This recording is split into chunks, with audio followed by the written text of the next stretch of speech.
అండి మా కోసం ముఖ్యంగా ఇన్స్పైరో స్కూల్ కావచ్చు, గీతాంజలి స్కూల్ కావచ్చు, గుర్జాడ స్కూల్ కావచ్చు, రకరకాల స్కూల్స్ అందరూ కూడా విజయనగరంలో పిలిచారు.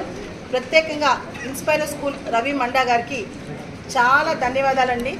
పిల్లలందరూ ఇక్కడ మనం చూస్తే Inspiro school, Geethanjali school, new central school, Gurajada school, national school, ఈ స్కూల్స్ పిల్లలందరూ కూడా ఇక్కడికి వచ్చారు.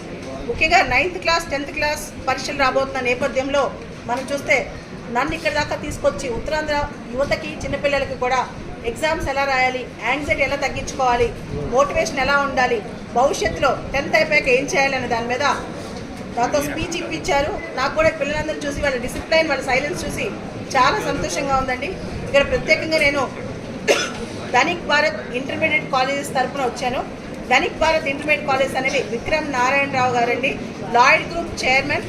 ఆయన డ్రీమ్ మన కంట్రీ ఏదైతే మన భారతదేశం అభివృద్ధి చెందిన దేశం ఉందో అభివృద్ధి చెందిన దేశంగా మార్చాలని ఆయన కళ. దానికి విద్య అనేది ప్రధాన ఆయుధం అని ఆయన నమ్మారు. దాంతో ధనిక్ భారత్ ఇంటర్మీడియట్ కాలేజెస్ మేము విశాఖపట్నం, విజయవాడ, గుంటూరు, హైదరాబాద్లో స్టార్ట్ చేస్తున్నాము. MPC, BiPC, world class infrastructure, top most faculty అండి. దాంతోపాటు పిల్లల మీద, ప్రతి ఒక్కరి మీద కంప్లీట్ ఫోకస్తో మల్టీ లేయర్డ్ అప్రోచ్, అంటే ఫ్యాకల్టీ ఉంటారు, తర్వాత మెంటర్స్ ఉంటారు, కౌన్సిలర్స్ ఉంటారు, అందరినీ పిల్లలకు అందుబాటులో ఉంచి మినిమం స్ట్రెంత్ మ్యాక్సిమం ఫోకస్ అనమాట. ఒక్కొక్క తరగతి గదికి 40 మంది 50 మందితోనే పిల్లలతో చాలామంది టీచర్స్ని పెట్టి, మెంటర్స్ని పెట్టి, అవసరమైతే సైకాలజిస్ట్ని పెట్టి పిల్లల్ని ముందుకు నడిపించి భావి భారత పౌరులుగా, దేశానికి పనికొచ్చే పౌరులుగా వికసిత్ భారత్ వైపు, ధనిక్ భారత్ వైపు అడుగులేసే దిశగా మేము పిల్లల్ని తయారు చేయాలనుకున్నాం. ఆ దిశగా మా చిరు ప్రయత్నం అండి ఇది. అడిగేవాళ్ళు రోజు వినలేకపోయేదాన్ని. సో ఏం చేసేదాన్ని, మా ఇంట్లో ఒక రూమ్ ఉండేది. ఆ రూమ్ నుంచి చుట్టాలు వచ్చినా, గెస్ట్లు వచ్చినా, ఫ్రెండ్స్ వచ్చినా బయటకు వచ్చేదాన్ని కాదు. నేను క్వశ్చన్ ఎందుకు ఆన్సర్ అని చెప్పి, కానీ అందరికి ఒకటేసారి ఆన్సర్ చెప్పాలనిపించింది, అందరికి ఒకేసారి సొల్యూషన్ ఇవ్వాలనిపించింది, అందరికి ఒకటేసారి ఆన్సర్ చెప్పాలనిపించింది అనమాట. ఆన్సర్ చెప్పేటప్పుడు సో నాకున్న కండిషన్కి, మా ఇంట్లో ఉన్న పరిస్థితికి సివిల్స్ ఎగ్జామ్ గుర్తొచ్చింది. అంటే ఐఏఎస్, ఐపీఎస్ ఎగ్జామ్ అనమాట. నేను చిన్నప్పుడు ప్రిపేర్ అవుతూ ఉండేవాడు, మా కజిన్ అనమాట. ఒకసారి అన్న దగ్గర కొన్ని బుక్స్, పేపర్స్ ఉన్నాయి, దానిలో కొన్ని ఫొటోస్ ఉన్నాయి. అన్న ఈ ఫొటోస్ ఎవరి అంటే, ఇదంతా ఐఏఎస్ ర్యాంకులు. నేను ఇదంతా అడిగింది నేను చాలా చిన్న వయసులో ఉన్నప్పుడు. అయితే ఆ బుక్ లో ఒక ఆయన కళ్ళు మెరుస్తున్నాయి, ఫేస్ బాగా మెరుస్తూ ఉందన్నమాట.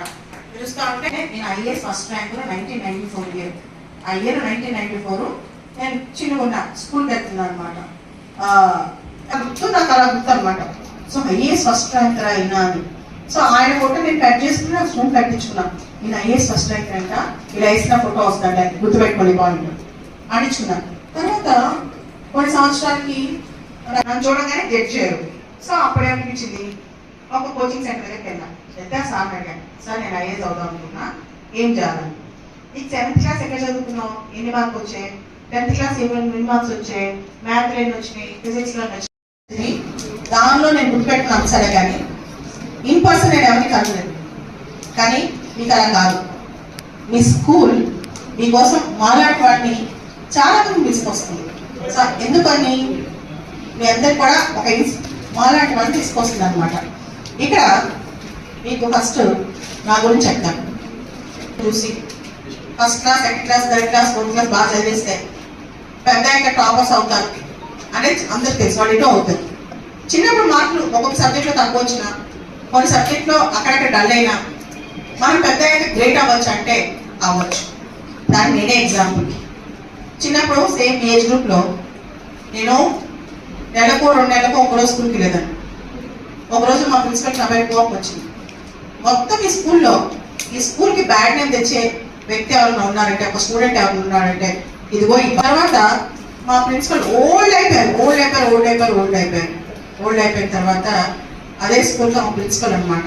ప్రిన్సిపల్ అయితే ఒక 10 years బ్యాక్ నా గురించి పేపర్లో చదివి ఫోన్ చేసి ఒకసారి స్కూల్కి రమ్మని చెప్పి, మా స్కూల్ మొత్తంలో కల్లా బెస్ట్ స్టూడెంట్ ఎవరైనా ఇండియా చూపించారు. అంటే మనం అనుకుంటే అది ఎంత పెద్ద తప్పి నేను మనం అచీవ్ చేయొచ్చు. నేను ఎలా అచీవ్ చేశానో నేను చెప్తాను.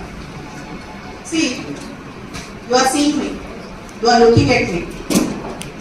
నేను ఇప్పటి వరకు కల్లో కూడా నాకు రాదు, ఎందుకంటే నాకు తెలియదు. డ్రీమ్స్ లో కూడా నేను కూర్చునే ఉంటాను, మరి వచ్చే డ్రీమ్ కూడా నాకు లైఫ్లో ఒక కోరిక రియల్గా కాకపోయినా కళ్ళకి ఎప్పుడైనా కనిపించాలి నడుస్తున్నట్టు పరిగెట్టాలని. కానీ నాకు అంటే కుకింగ్ బ్యాటింగ్ అని తెలియదు, చెప్తాను దాని గురించి ఆన్సర్ కొంతసేపట్లో. అయితే నాకు ఒక నమ్మకం, మనిషికి ఏమి లేకపోయినా even if you have so many difficulties in your life you can achieve great things అని నమ్మకం. చిన్నప్పుడు మార్క్స్ తక్కువ వచ్చాయి.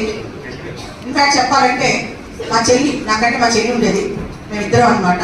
నాకు ఒక సిస్టర్ ఉన్నది, తను బాగా చదివేది. తనకు ఒక కోరిక, అమెరికాకి వెళ్ళాలి, అమెరికాకి వెళ్ళి మంచి లైఫ్ స్టైల్ లివ్ చేయాలి, బాగా చదువుతూ ఉండేది. అందరూ మా సిస్టర్ని నన్ను కంపేర్ చేసేవాళ్ళు. ఈ అమ్మాయి చాలా బాగుంది కదా, బాగా చదువుతుంది కదా, ఈ అమ్మాయి ఏంటి ఇంత డల్గా ఉంది అని చెప్పి. నాకు చాలా ఇన్ఫీరియారిటీ కాంప్లెక్స్ ఉండేది, తక్కువ మాట్లాడేదాన్ని, అసలు కమ్యూనికేషన్ ఉండేది కాదు. Very poor communication skills.